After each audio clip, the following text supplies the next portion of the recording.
Thank you, Ritu and Arundhati, and a very good afternoon, evening to all the ladies and gentlemen here. Let's first begin by saying and asking, why is cybersecurity an important conversation to have on a day like today? I think we'll all recollect the JLR cyber attack incident that crippled production and the UK government had to step in. Something that's reserved only for systemic crisis. Or last year, Taylor Swift's deep fake porn which flooded the internet. The world we live in is increasingly so digital that the repercussions of any cyber attack hit deeply at the government level, enterprise level, and at the personal level. Which is why this conversation is so important to have, and we've got the perfect guest joining in today. Sachin, let me begin with you. It's not just about data. It's about control. It's about power. How big is the problem right now when it comes to cyber attack and security?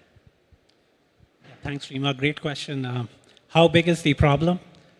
Right now, the cost of cybercrime in 2025 is around $10 trillion, and it's going to become $14 trillion in 3 years. Let this number sink in. Only 2 countries have GDP more than $10 trillion. The entire health industry is $10 trillion. So globally, we are talking about this scale. And these are not teenagers sitting in basement and attacking us. These are highly sophisticated professionals, big enterprises, sometimes nation-state actors. They might be having a conference like this, sharing best practices in their enterprises. Everything from schools to hospitals to energy grids, it is on their radar. And now talking about India, just seeking some cues from past panel, I think we are witnessing a nation which is leapfrogging into digital world. We are the #1 payments market globally. Somebody said 20 billion transactions. We are also the largest YouTube audience. We are also the second largest Android market. 65% of population below 35 years of age. So clearly, there's a huge set of vulnerable youth which is shaping and also getting shaped by the digital world. Interesting. Jay, hi. You've built and led Kotak 811. And I believe Kotak 811 was named after 8th November 2016, the demonetization date, the day that changed India's and turbocharged India's digital banking system. So now tomorrow you complete 9 years, 9-year anniversary. Congratulations. That's correct. We're still only 9 years young. 9 years young. But so much has changed in the last 9 years. How do you feel about cybersecurity today versus what you did when you started off? As a business leader, I feel the same way as I did 9 years ago in the context that banks are custodians of customers' money and custodians of trust. And so we have to do whatever it takes to prevent that from getting eroded. How that manifests itself changes year after year. For example, in 2021, we had a video KYC regulation that allowed us to do KYC on video. Today, AI deepfakes present the kind of problem that could substantially undermine or change that entire framework. So we are constantly evolving and constantly fighting to ensure that the trust and integrity that our customers have with us remains. Sandip, you've been in the industry for decades.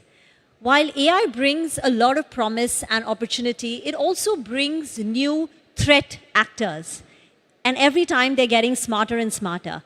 How different are cyber attacks in an AI-enabled world versus what they used to be now?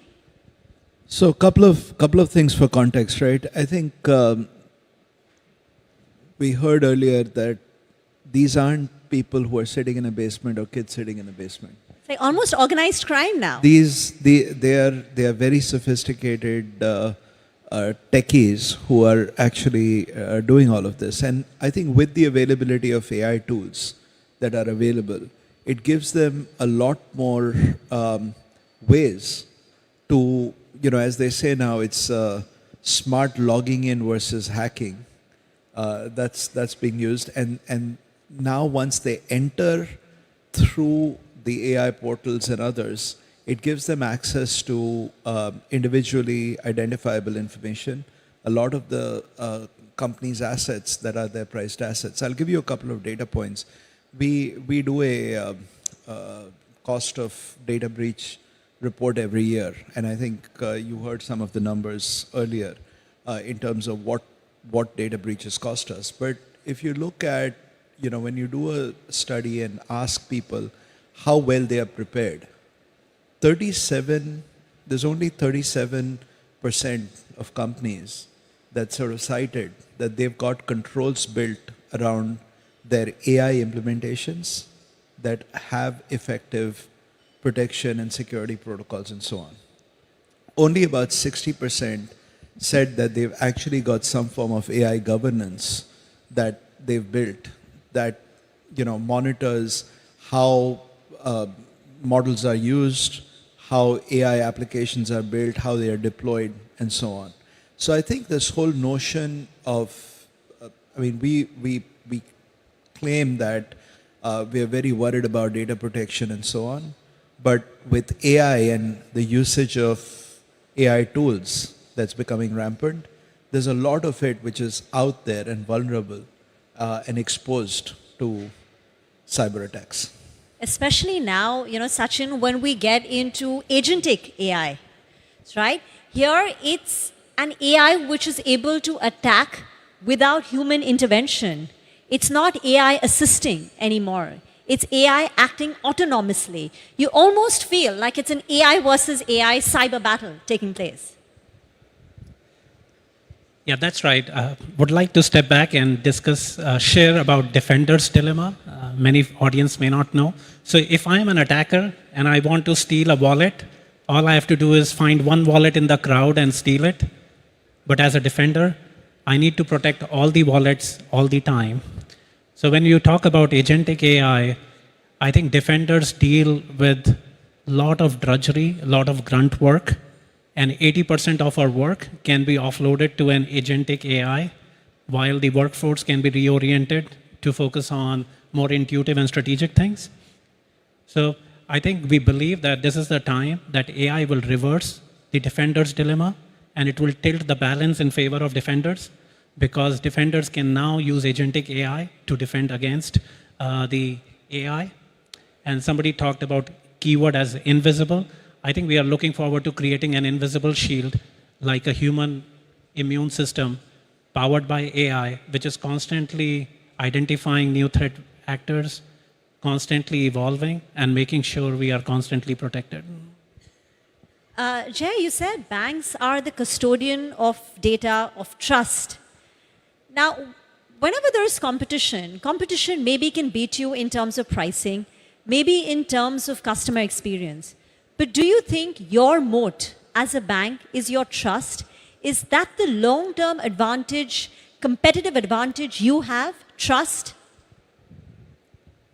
I think trust is an output metric that comes from years and decades of doing the right thing, doing right by your customer, and the word bank, the regulatory environment also helps. So in the short term, banks can take advantage of the fact that we are trusted. But in the long term, if we don't keep doing what is right for customers and innovating and adapting to the times, trust is not to be taken for granted. But do you think a digital bank is more secure than a traditional bank? Kotak 811 is not a digital bank. Kotak 811 is a platform within Kotak Mahindra Bank. So I think that should tell you how I feel about that. But as a broader, from an industry point of view, if we do see an increase in the number of digital banks, how would it compare? I think you have to be careful with how far you go down this road. But broadly, the world is digitizing really fast, and so you will have to build trust and security guardrails around end-to-end digital. And there will come a point where digital itself wins decisively and physical may be less relevant, though I don't think that point is in the very near future. Yeah, but I think, look, I'll just add to this. I think Jay made some very important points.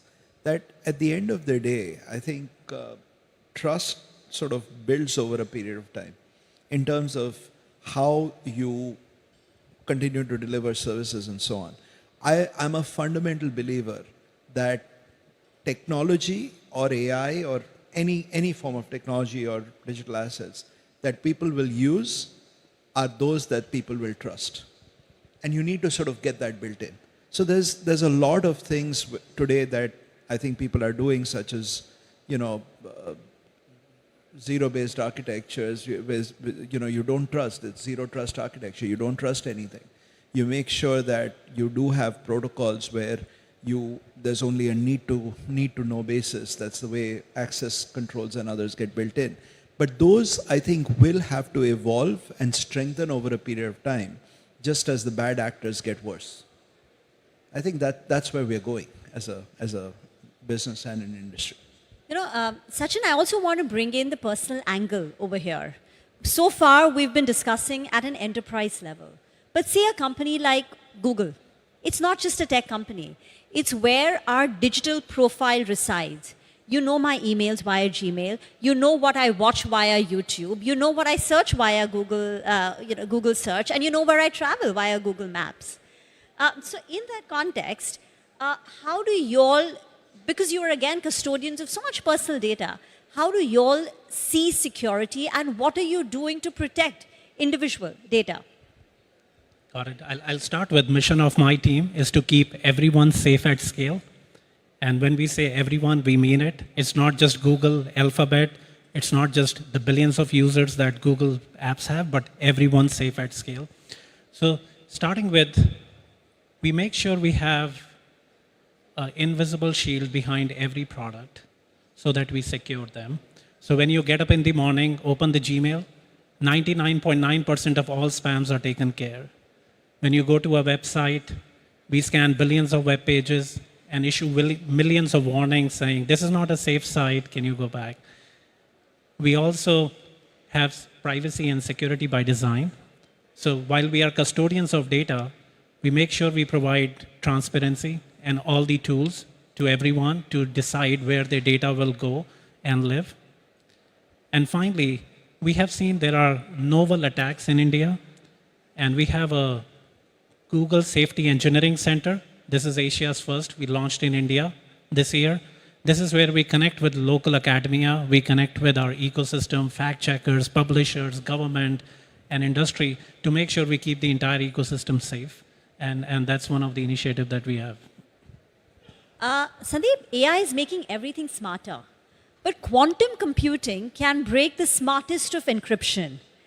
Does that mean that there is a possibility that everything we know about cybersecurity will not hold true in a quantum era because quantum can break the toughest cyber defense? So I'll make a overarching statement. I think as quantum computing becomes more mainstream, it is real today, by the way. Quantum is very real. Even at scale? Yeah, people are using it. We've just announced two banks who are starting to use it for portfolio management and getting brilliant results out of it, right? So quantum's here. I think what we'll see is if you talk to a pessimist, they'll say it's probably 4 years out. You talk to an optimist, they'll say it's 2 years out. So quantum's here. Once quantum is operating at scale, it will equip bad actors to become worse and bad actors to sort of hack things a lot faster. Right? And even today, I think there is a notion amongst bad actors where they're saying, let's harvest now and we'll decrypt it later. But quantum technology will allow you much faster decryption of what we know today as security protocols. So we actually have to start worrying about it right now. When I have conversations in Delhi with our IT ministries and science and technology ministries, even telecoms, right? They are all starting to think about quantum cryptography protocols that are going to be important. US has been a little bit further ahead on this. NIST has published 3 cybersecurity, quantum cryptography protocols, two of which we've actually helped author. And these are now going to start to, I think everyone around the world has to start to look at it, because this is a technology that is going to equip bad actors getting worse. So the notion of building in quantum safe capability within your systems is important. So even, for example, data security software and others, we've started to build quantum safe capability into those applications, those software capabilities, because I think that's sort of where we are going to have to be ready with. Can I quickly add Yeah, something? sure. I think this danger is real, that with quantum coming, the current encryption can be broken, and Google is making strides into quantum computing. We recently launched an algorithm and one step closer to the real world application. But Google is also investing in post-quantum cryptography, and we believe once launched, we will protect the passwords for decades. Jay, in the event of a cyber attack, where does accountability lie? Who owns the cyber risk, to your mind? That depends on where the weakness was. If it's a weakness on the bank side or the customer provider side, the accountability lies there. Otherwise, you have to give me more context for that. Would any of you, gentlemen, come in on accountability? I'd say it's a joint responsibility across the board. I do believe now that cybersecurity needs to be a boardroom issue for every enterprise. It is becoming now. I think it's something that I know for a fact. It's always a board agenda for us every quarter, and it is something that everyone needs to look at. I think when we talk to the government, I think the government's very, very quick to say that, listen, cybersecurity should only be the responsibility of the government and watchdogs.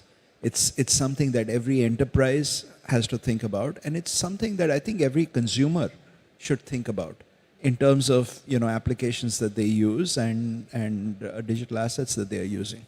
So Sachin, if there is one thing every individual out here should change in their digital behavior, starting from tonight, to protect themselves digitally, what should it be? One thing. One thing. I think one of the biggest threats we are all facing is deep fakes and misinformation. It's possible that one of your relative calls you with the deep faked image and asks you to deposit money in the hospital. So what you can do is three things. One is talk to your family and come up with a code, a common code that you only understand. For example, in my family, we have a book name. So ask the question, like, what is the book name? If the person cannot answer, most likely deepfake. Second, ask them to move hand in front of their face. Deepfake does not allow that to happen. So for now, things might change. And finally, ask them, I'm going to cancel the call and call you back. Because spoofing can happen one way, but not the other way. So if you can have these three things there, you might protect yourself from deepfake. These are very interesting, hacks that we should all remember. Thank you very much, gentlemen, Jay, Sandip, and Sachin for joining in and sharing your insights. Great, insightful conversation.